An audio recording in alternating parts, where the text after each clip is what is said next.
గురూజీ 72 గంటల్లోనే ఫోన్ లోని అద్భుతమైన జ్యోతిష్య పరిష్కారం చూపిస్తారు. నమ్మండి, నమ్మకపోండి, ఇది నిజం. శ్మశాన కాళి రుద్ర చౌడీదేవి ఆరాధకులు నంబర్ 1 వశీకరణ స్పెషలిస్ట్ గురూజీ. మనిషి పుట్టుక నుండి చనిపోయే వరకు వచ్చే అన్ని క్లిష్టమైన సమస్యలకు పరిష్కారం ఇక్కడ లభిస్తుంది. విద్య, ఉద్యోగం, వ్యవహారం, స్త్రీ ప్రేమ, పెళ్లి, సంతానం, స్త్రీ పురుష వశీకరణం, భూవశం, భార్యాభర్తల కలహాలు, కోర్టు సమస్యలు, విడాకుల సమస్యలు, చేతబడి, అప్పుల బాధ, ఇంకా మీకు ఎలాంటి సమస్యలు ఉన్నా 72 గంటల్లోనే. జై శ్రీమన్నారాయణ. నేను మీ ఐకాన్ ఆస్ట్రాలజర్ గట్టుపల్లి సురేష్ బాబు. ప్రతి ఒక్కరి జీవితం కూడా కాలాలుగా ఎన్నో రకాల రోజులు, వారాలు, పక్షాలు, నెలలు, మాసాలు, అలానే సంవత్సరాలు, ఇలాగా ప్రతి ఒక్కరి జీవితంలో కూడా పుట్టిన తర్వాత, జన్మించిన తర్వాత ప్రతి ఒక్కరి జీవితంలో ఎన్నో రకాల గోల్స్ ఉంటాయండి. ఈ రోజు హైపర్ మైండెడ్ పిల్లలు 3 సంవత్సరాలకి మీరు ఏమవుతారా అంటే మీరు పలానా అవుతారని చెప్తూ ఉన్నారు. అలాంటి మనిషి మైండ్ లో అన్ని రకాలుగా కూడా మనం అనుకుంటూ కూడా ఆ వయసుకు వచ్చే సమయానికి అవన్నీ కాకుండా గోల్స్కి వెళ్ళిపోతా ఉన్నాయి. ఏదైతే కోరికలు ఉన్నాయో కోరికలు వెళ్ళిపోతా ఉంది. కానీ మనం జీవితం ఎదగలేకపోతున్నాం. ఇవన్నీ కూడా గమనిస్తున్నారు. కొంతవరకు మనం ఎదిగాము అనుకుంటే ఎవరైతే పళ్ళు పడతా ఉంది, ఎవరైనా ఇంట్లో బంధుమిత్రులు లేకపోతే ఇంకేదైనా సమస్యలు ఉండే బయట బంధుమిత్రులే కాకుండా ఫ్రెండ్సా, కొలీగ్సా, తెలిసిన వాళ్ళయా, లేకపోతే ఇంట్లో అందరి తరఫు నుంచి ఎక్కువ దగ్గర మనకు కట్టుబడుతున్నాయా, ఎన్నో రకాల సమస్యలతో మనం ఎదగలేకపోతున్నాం, ముందుకెళ్ళలేకపోతున్నాం. పుట్టినప్పటి నుంచి చివరి వరకు కూడా ఇలాంటి ఆర్థిక సమస్యలతో ఎదుగులేకపోతున్నాం. నాలెడ్జ్ ఉంటుంది, తెలివితేటలు ఉంటాయి, అందరికీ ఉంటుందని తెలివితేటలు చదువుకుంటారు, కానీ ఏం చేయని పరిస్థితి ఉంటుంది. అందరికీ కాలం రాదు. అదేమంటే నువ్వు మా నాన్న పోలీసులు కాదు, మా నాన్నకి ఆస్తులు లేవనుకుంటే ఎవరికి ఆస్తులు ఉండవు.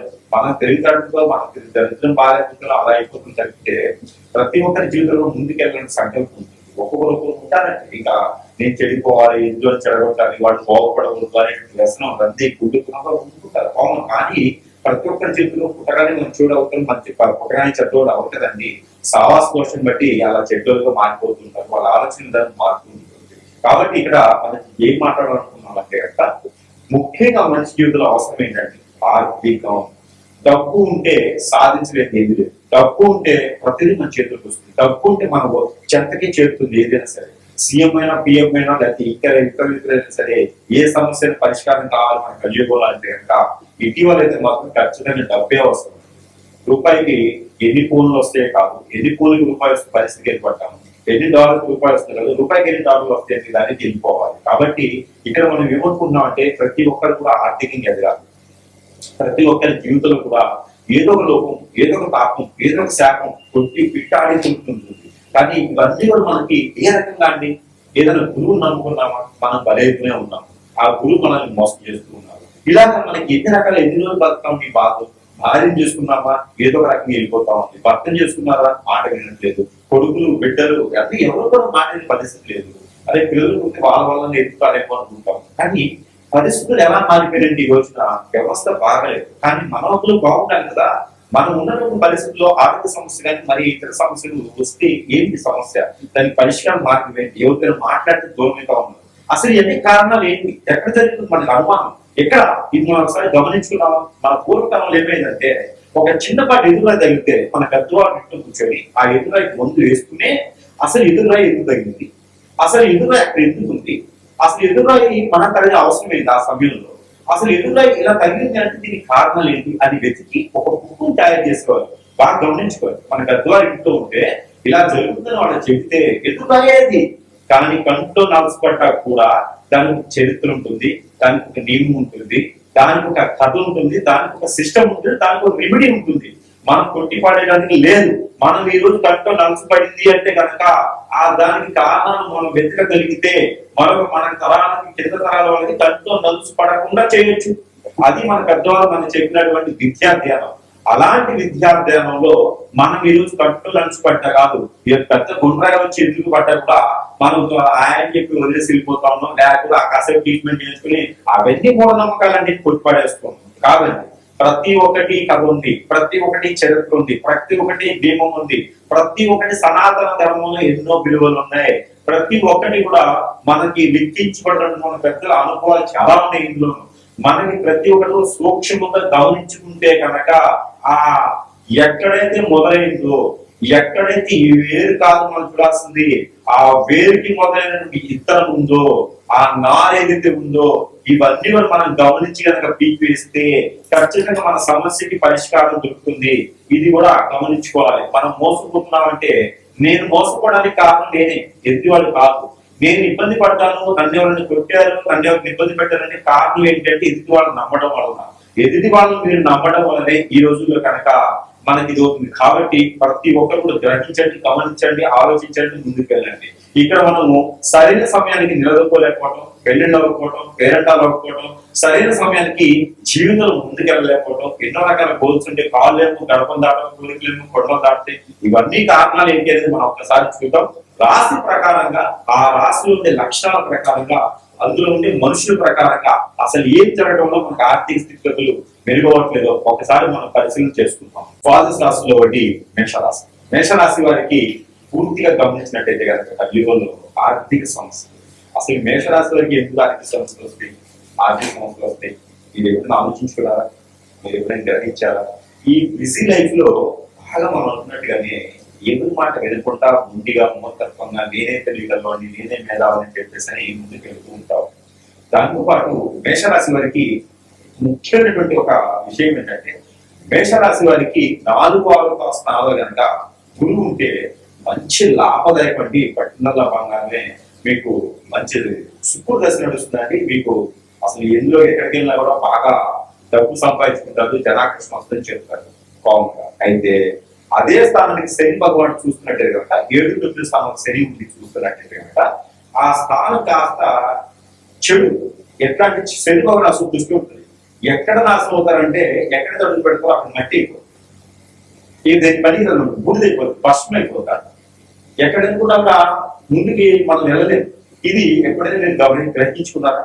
మరొక విషయం, ఎవరికైనా సరే మీరు చేసేటువంటి పనులు ముందంజ అంటే వారికి మీ పర్సనల్ పనులు చెప్పారు అంటే కనుక మీ వ్యక్తిగత సంబంధించినటువంటి చెప్పకూడనటువంటి విషయాలు, వాళ్ళ దగ్గర నాకు 100 రూపాయలు వస్తాయంటే నేను రోజుకి 50,000 సంపాదిస్తున్నాను అంటే అనే విషయాలు కనుక మీరు ఆ డిగ్రీ కోసమో లేదా బిల్డప్ కోసమో ఎదుటి వారికి చెప్పారనుకోండి, అక్కడతో మీకు రామ్ ఇక ఏం ఉండదు, మీ కట్టు వెళ్ళిపోతాయి అన్నమాట. ఇది బాగా గమనించుకో. ఆర్థిక సంస్థలు ఎలా వస్తాయంటే మన కంట్లో మనీ వస్తుంది, ఎకనామిక్ మనంతా. ఇక పోతే ఈ రెండు కాకపోవడం వల్ల మరొకటి, ఎదుటి వాళ్ళు మీరు ఎవరికైనా సహాయం చేస్తారు చూసారా, ఎప్పుడు గుర్తుపెట్టుకోండి. మీది మేషరాశి అయి ఉంటే నక్షత్ర ప్రకారంగా నక్షత్ర ప్రకారంగా మేషరాశి అయి ఉన్నటువంటి వ్యక్తులు అయితే కనుక మీరు బుధవారం శుక్రవారం రోజున బాగా గుర్తుపెట్టుకోండి. బుధవారం శుక్రవారం రోజున ఎవరికైనా సరే మీ చేతి నుంచి డబ్బులు ఇచ్చినా, మీ చేతి నుంచి వస్తువు ఇచ్చినా సరే వారితో మీకు ఖచ్చితంగా గొడవ అవుతుంది. ఇది మాత్రం దాచిపెట్టుకోండి. రెండోది, అప్పు ఇచ్చిన దగ్గర అడగడం, ఇచ్చేటప్పుడు సైలెంట్ తలకే ఉంచుకుని ఇచ్చేస్తారు మన వాళ్ళే కదా అని. అడిగేటప్పుడు మాత్రం వాళ్ళు బిల్డప్ ఇచ్చినప్పుడు మీరు మళ్ళీ అగ్రెసివ్ గా వాళ్ళతో మాట్లాడతారు చూసారా. నోరు ఎక్కువగా చేసుకుని మాట్లాడినప్పుడు మీకు శత్రువు అని ఉంటే కాదు, మీరు అనుకుంటారు వీరికి డబ్బులు అనవసరంగా ఇచ్చేసి నిన్ను శత్రువుని చేసుకున్నారు అనుకుంటారు. దాంతో ఒక్కో భయం మీరు పడాలి. వారు ఆ ముక్కోపులు వెళ్తారు, మీరు ఎవరికి డబ్బులు ఇస్తారో మీ మీద వాళ్ళు ముక్కోపులు వెళ్తారు. అయ్యి ఎవరి దగ్గరికి వెళ్ళి హిప్నాటిజం, బ్లాక్ మెయిల్ అని చెప్పించి మిమ్మల్ని అసలు ఇబ్బంది చేసేస్తారు. దానివల్ల మీరు సంపాదించుకునే రూపాయి కాస్త సంపాదించుకోరు. మీరు ఏంటంటే స్వతహాగా కష్టజీవి, మరొక సొమ్ము తినాలి కానీ, ఒకరితో అనవసరంగా తీసుకోవాలని కానీ, నెత్తి చెట్టు పెట్టాలని కానీ, మోసం చేయాలని కానీ మీకు అలాంటివి ఉండవు. వేల కోట్ల రూపాయలు మీ దగ్గర పెట్టినా మీకు మీదుగా ఎంతవరకు అవసరం అడిగి తీసుకునే వ్యక్తిత్వం మీరు అప్పు చేస్తారు తప్పితే అప్పు కష్టపడి తీర్చుకుంటారు, మాట పడవు. అలాంటి వ్యక్తిత్వం మీరు చూసారా ఎన్ని మంచి పనులు చేస్తా ఉంటే ఎంత లోపం మీకు ఉంటుందో. కాబట్టి ప్రతి ఒక్కరు ఆర్థిక సమస్య మీకు ఉంది అంటే కనుక మీ లోపం వెతుక్కోండి. ముందు మీ లోపం మనకు తెలిస్తే కనుక ఖచ్చితంగా మనం ఎదిగడానికి ఆస్కారం ఉంటుంది. అలానే ఈ మేషరాశి వారికి ఈ లోపాలు, తాపాలు, తపత్రయాలు ఇవన్నీ ఉన్నప్పటికీ కూడా ఎదగాలి. ఇలాంటి అక్షర పొందిన పాలైతే ఎలా ఎదుగుతాం? ఎదగలేం కదా. అలాంటప్పుడు ఏం చేయాలంటే సమీపంలో గురువు ఉంటే అక్కడ సంప్రదించండి. మనమైతే కనుక హిప్నాటిజం, బ్లాక్ మ్యాజిక్ కానీ ఇంకా ఇతర సమస్యలు ఉన్నా కూడా దానికి సకాలంగా మీకు పరిష్కార మార్గం చూపించే విధంగా అయితే మాత్రము ఖచ్చితంగా మీ అందుబాటులోనే మేము ఉంటాం. దాంతో పాటు మీరు ఖచ్చితంగా కూడా గ్రహించవలసిందంటే ఎదుటి వ్యక్తితో మాట్లాడేటప్పుడు కానీ, మన పర్సనల్ విషయాలు షేర్ చేసుకున్నప్పుడు కానీ మేషరాశి వారు తస్మ జాగ్రత్త. మీ పరిసరాల్లోనే మీకు శత్రువులు ఎక్కువ ఉన్నారు కాబట్టి ఆర్థిక స్థితిగతులు అనేది మీకు చాలా ఎక్కువ ఉండడానికి కారణం అది. మీకు వేల కోట్ల రూపాయలు ఆస్తున్నా ఎక్కడో దగ్గర మీరు తినేటువంటి అదృష్టం ఉండాలి. అలాంటి అదృష్టం ఉండాలంటే కనుక నిత్యము దేవుని ఆధ్వర్యంలో దేవుని అనుగ్రహంలో ఉండాలంటే మీరు ఇంకోటి జీవితంలో మీరు కొట్టగా తింటారు.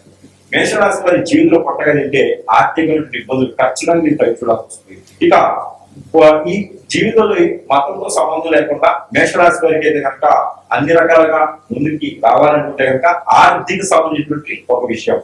ఎప్పుడైనా సరే మీరు దక్షిణామూర్తికి అభిషేకం కానీ చేయండి, లేదా ఎల్లో కలర్ వస్త్రాల్లో జీడి గింజలు ఒక 5, రాగి తీగ ఒకటి అందులో వేసేసి, మనకి గురిగింజలు ఏ కలర్లో ఉన్నాయో పర్లా ఒక 5 వేసి, నిమ్మకాయ లోపల గింజలు ఉంటాయి అవి ఒక 5 వేసి ముడుపు కట్టుకొని పోషాణంలో ఎనపెట్టెలో డబ్బులు పెట్టిన దాంట్లో ఎక్కడైనా సరే దేవుని మందిరంగా పెట్టండి. గురువారం శుక్రవారం రోజు పెట్టి మీకు ఉంచేసేయండి. ఇది ప్రతి 3 మాసాలకు ఒకసారి మార్చుకుంటా, లేదా గ్రహణానంతరంలో మార్చుకునేదానికి చేసుకుంటూ ప్రతిరోజు స్నానం చేసిన ఇంట్లో పన్నీర్ కానీ కుంకుమ వేసుకుని స్నానం చేయండి. ఇవి చేస్తే ఆర్థిక ఇబ్బందులు కొంతమేర మీకు తగ్గే అవకాశం ఉంటే కంట్రోల్.